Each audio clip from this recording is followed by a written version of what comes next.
Bueno, mi nombre es Evelyn Rodríguez, soy estudiante de Seminar Business and Culture y mi presentación trata acerca de lo que es la diversidad cultural en mi país, en México precisamente.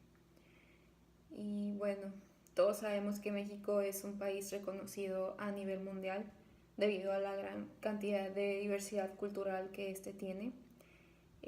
Destaca en su variedad de lenguas, de obras artísticas, su arquitectura, su gastronomía, entre muchas otras cosas. Y todo esto ha sido como parte del resultado de lo que es la influencia que han tenido los grupos españoles que llegaron a colonizar América hace siglos, así como también la influencia de los pueblos originarios de México, los pueblos indígenas. Entonces esta presentación va a tratar sobre esto, principalmente sobre los pueblos indígenas. Yo creo que es de suma importancia conocer todos estos factores que dieron origen a lo que es la cultura mexicana hoy en la actualidad. ¿Por qué? Bueno, porque muchos de estos grupos se quedaron y siguen estando ahí. Algunos están aislados, otros no tanto. Otros grupos han desaparecido. Ocurrió lo que es el mestizaje también. Y bueno, todo esto tiene que ver con los usos y costumbres que se encuentran muy arraigados en nuestros pueblos también hoy en día. Con un poco de historia, comienzo. Primero existía lo que es el México prehispánico, antes de la colonización de los españoles.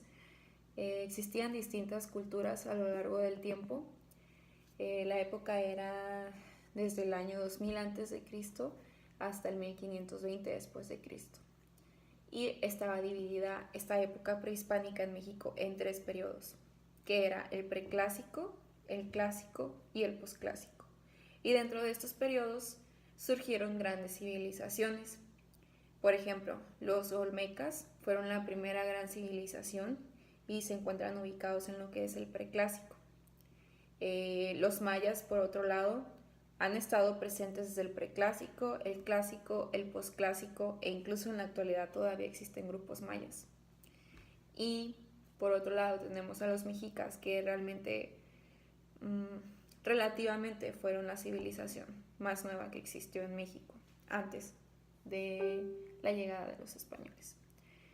Y bueno, acerca de esas culturas, si bien todas ellas tienen ciertas diferencias, también tienen muchas similitudes, como lo son que tenían una sociedad estratificada. Esto quiere decir que estaban muy marcados los niveles en la sociedad. También se caracteriza por el politeísmo, es decir, rendían culto a diversos dioses, dios de la lluvia, dios de la guerra, dios del agua como Tlaloc, en fin, una gran cantidad de dioses. Y también, por ejemplo, por el uso de los jeroglíficos como una manera de expresión. Después de que Cristóbal Colón viajara a América, Diego Velázquez fue nombrado por el rey de España el adelantado de Cuba, es decir, él era el gobernador, y este estaba interesado en lo que es el resto del continente. Este envió varias expediciones al resto de América y por la ubicación geográfica, pues fue principalmente hacia México. Y entonces fue que decidió que debería haber una expedición de carácter mercantil y de carácter exploratorio. Entonces es aquí donde nombra a Hernán Cortés como el líder de esta expedición. Y efectivamente Hernán Cortés parte de Cuba y llega a la isla de Cozumel, al sureste de México, y entonces continúa avanzando y es aquí donde él establece contacto con la cultura maya. Entonces, aquí Estuvo por algún tiempo, intercambiaron ciertos regalos, hubo rituales por parte de los mayas, pero había como cierta separación entre ellos dos. Entonces, de aquí Hernán Cortés parte a lo que es la región de Veracruz en México y aquí empieza a contactar a los mensajeros de Moctezuma. Moctezuma era el Tlatoani, que se traduce del náhuatl como el líder o el emperador azteca. Aztecas y mexicas son lo mismo, son dos palabras para referirse a esta gran cultura. Aztecas se le llaman porque provienen de la región de Aztlán, mientras que mexicas es la palabra en su lengua. Entonces, Hernán Cortés decide desobedecer a Velázquez, quien ya estaba molesto porque Hernán Cortés no estaba cumpliendo con sus órdenes y de hecho algunos hombres de Hernán Cortés querían regresar ya a Cuba.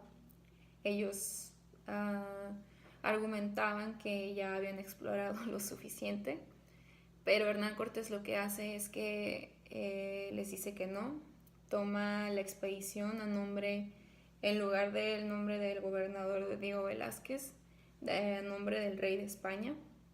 Entonces, lo que ocurre aquí es que él se deshace de las naves. En algunas fuentes dice que las quema, en otras que las simplemente no les permite abordar a las naves. Y entonces lo que ocurre es que una vez que Cortés ha establecido ese contacto con los mexicas, él lo que quiere es seguir avanzando.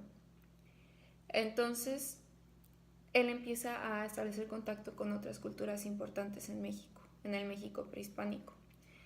Entonces es aquí donde empieza a aliarse con los tlaxcaltecas y también con los totonacas.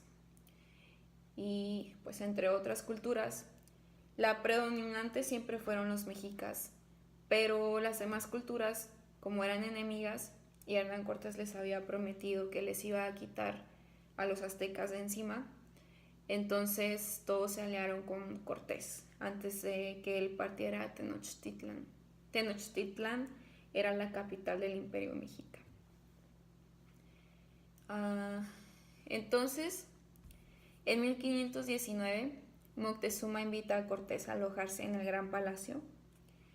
Sin embargo, Cortés no era muy querido por el resto de los súbditos de Moctezuma, incluyendo los sacerdotes.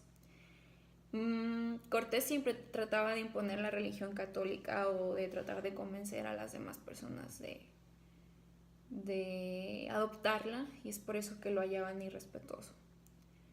Y aparte no les causaba una muy buena impresión.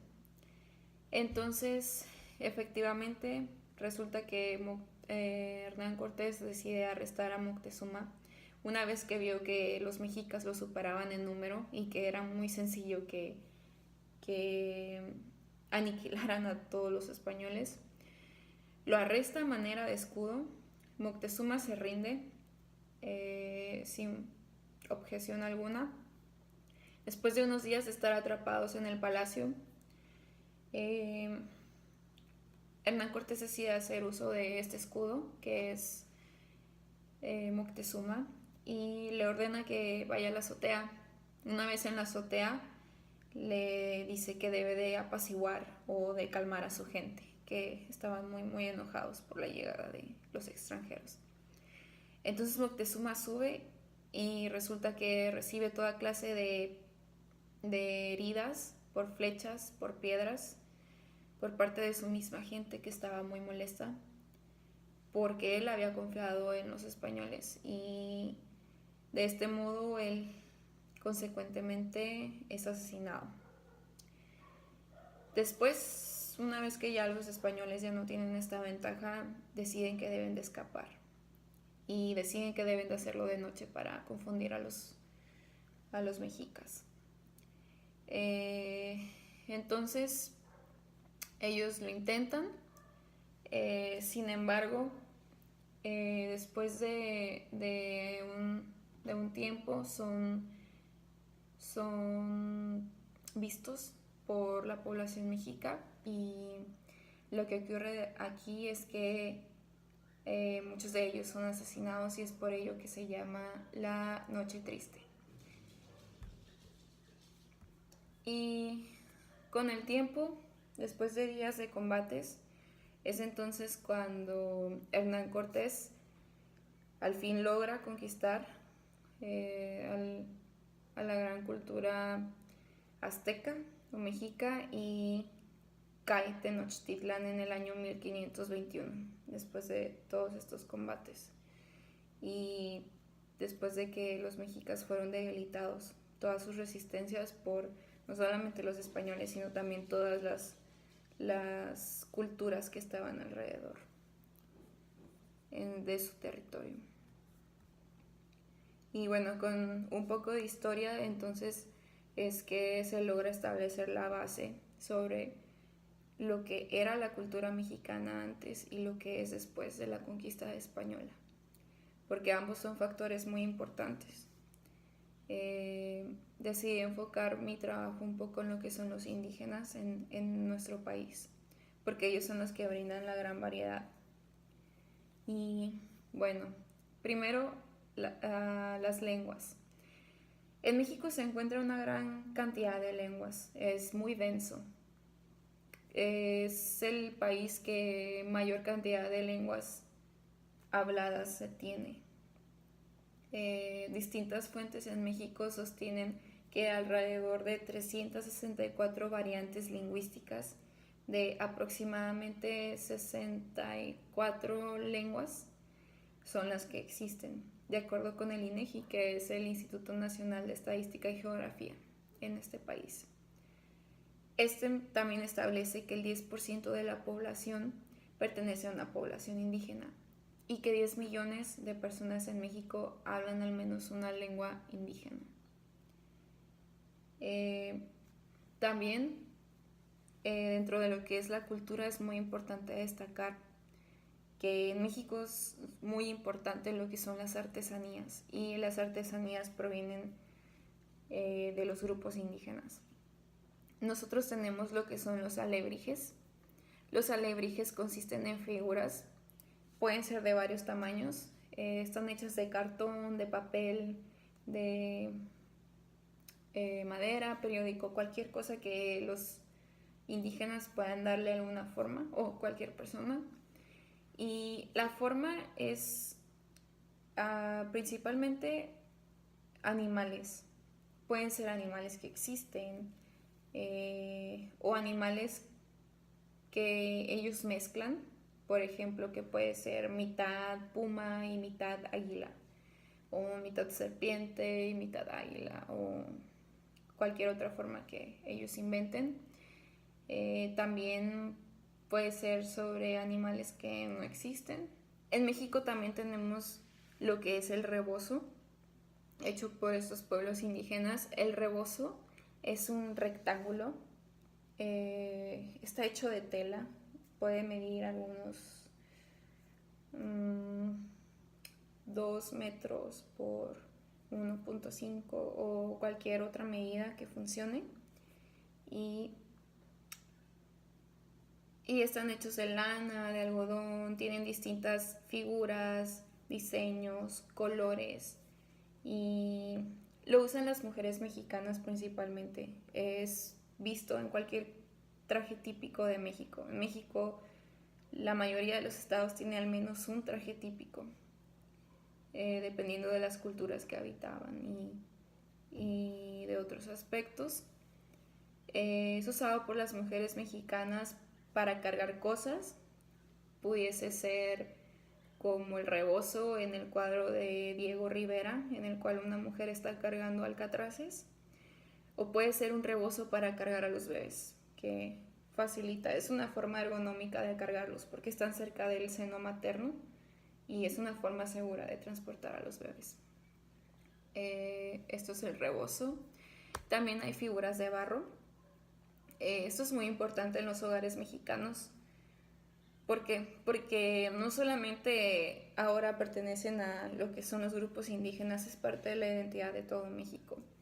En los hogares mexicanos es muy común encontrar tazas, macetas, jarritos, cualquier otra figurilla hecha de barro. Son hechas de distintos tipos de arcilla dependiendo de la región en la que se encuentren. Y el barro es sumamente moldeable, tiene esa característica de ser como plastilina. Entonces los artesanos lo que hacen es darle la forma que ellos gustan y tienen distintas técnicas para hacer esto. Además de las técnicas para moldear el barro, también hay distintas técnicas para poder secar o hornear el barro también. Y después de esto lo que se procede es que se le aplican ciertos acrílicos o pinturas para darle un bonito aspecto. Por otro lado tenemos también lo que es la platería. México había sido un país que era sumamente rico debido a la plata que existía y en menor cantidad de oro también. Los pueblos indígenas antes de la llegada de los españoles, ellos ya realizaban figuras, se dedicaban a la alfarería. Entonces se dice, hay una historia por ahí que dice que Moctezuma, por medio de sus mensajeros, envió a Hernán Cortés lo que es la figura del sol y otra que era la figura de la luna, que fueron hechas en oro y en plata respectivamente. Y era una forma como de asegurar la paz o de agradar a los extranjeros que habían llegado. Por otro lado, en lugar de lograr esto, despertó lo que era la codicia y el interés de los españoles de seguir explorando y de seguir buscando oro y plata en el territorio mexicano. Y de hecho hay otra historia que también menciona que en la Noche Triste la razón por la que fueron también aniquilados los españoles fue por la gran cantidad de objetos en oro y en plata que encontraron y que mandó a hacer Hernán Cortés y los llevaban cargando. Entonces eran tan pesados que eran alcanzados por los mexicas.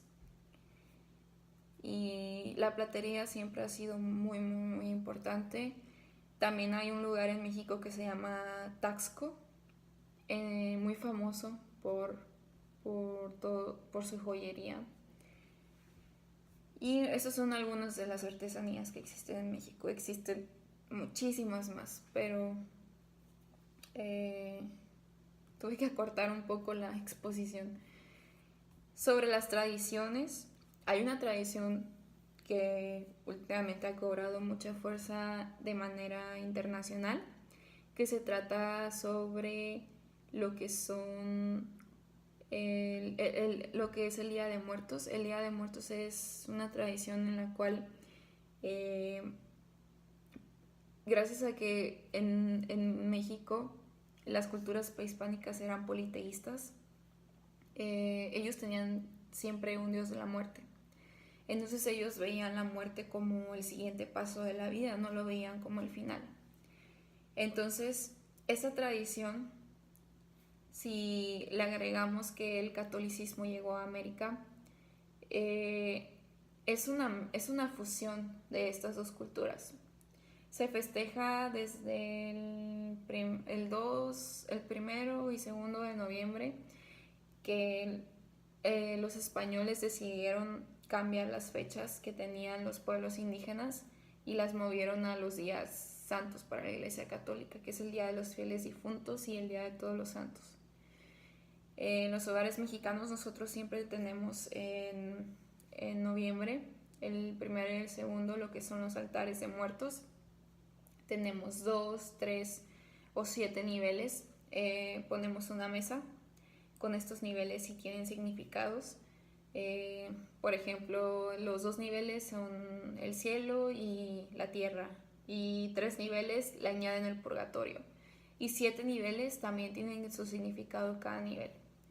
Este día es muy importante porque para nosotros nuestros ancestros vienen y ellos nos visitan Entonces, nosotros lo que hacemos es poner en el altar ciertos símbolos que representan la vida del difunto, pero también símbolos que le van a ayudar en su camino hacia la muerte.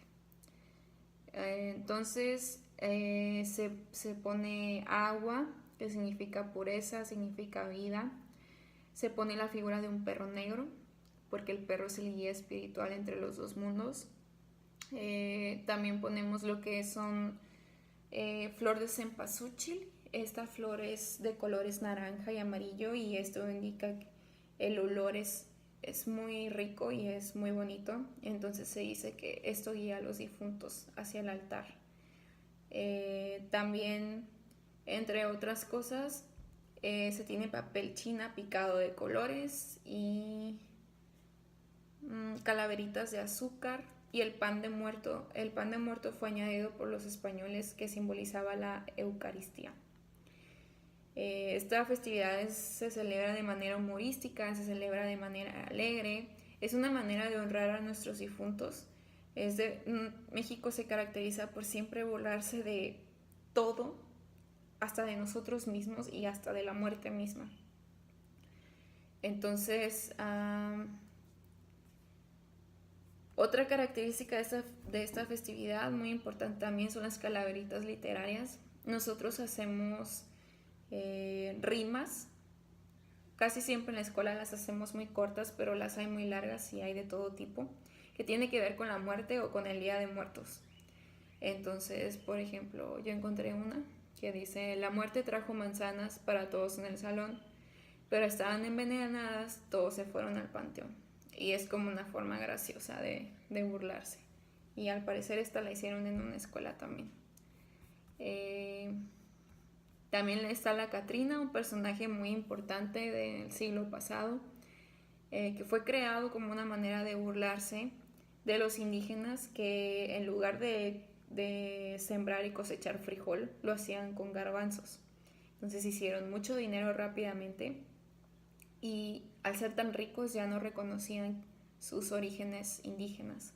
Entonces un ilustrador decidió hacer esta Catrina. La Catrina es un esqueleto que no tiene nada más que un sombrero con muchas flores, y es una forma de burlarse de estas personas. Y desde entonces fue acompañando la historia mexicana para burlarse de las clases altas, y también fue asociado con el Día de Muertos. Y los mayas se ubican en la zona sureste de México y también en Centroamérica. Abarcaron los 3 periodos, como ya había mencionado. Tuvieron grandes avances matemáticos, astronómicos y arquitectónicos. Ellos tenían el calendario maya, que después fue exacto, con 365 días. Ellos inventaron el cero, la numeración vigesimal, y también construyeron la gran pirámide de Chichén Itzá, que es una de las 7 maravillas del mundo actualmente.